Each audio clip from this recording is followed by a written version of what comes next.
I just had a patient this morning who was telling me about how she does not want to get a mammogram because she's afraid that they're going to cause breast cancer due to radiation. It's a hard time being a breast radiologist on social media because there is so much misinformation about mammograms. And honestly, it's kind of weaponized against us. Like the people that are trying to provide, talk about the importance of mammograms, they're like, you're just trying to sell a mammogram. And that's not how this works. So mammograms have a very small amount of radiation. It's negligible. It's equivalent to flying cross country on a plane or 7 weeks of background radiation. Yes, too much radiation can cause cancer. We know that, but this is a negligible amount of radiation. And the benefit of mammography is that we are able to detect microcalcifications that you need from an X-ray that has radiation. The microcalcifications can be the first sign of breast cancer.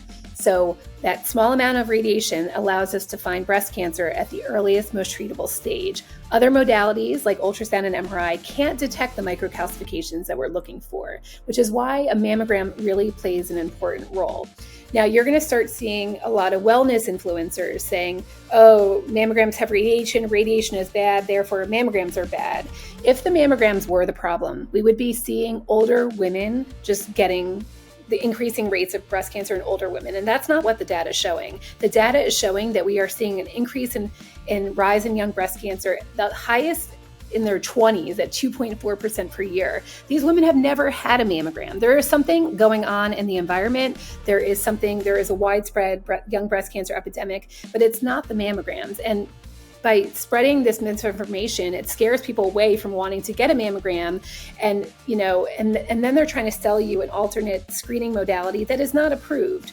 I've seen thermograms, I've seen QT imaging, and all of that, it's just, excuse my language, it's just bullshit. Like they're just preying on people's fear of getting breast cancer. First, they're going to try to scare you into not getting the screening test that they should be getting. Then they're going to talk you into joining their coaching group where you could prevent developing breast cancer, which is not true. And then you're not going to, it's just such a slippery slope and it's infuriating.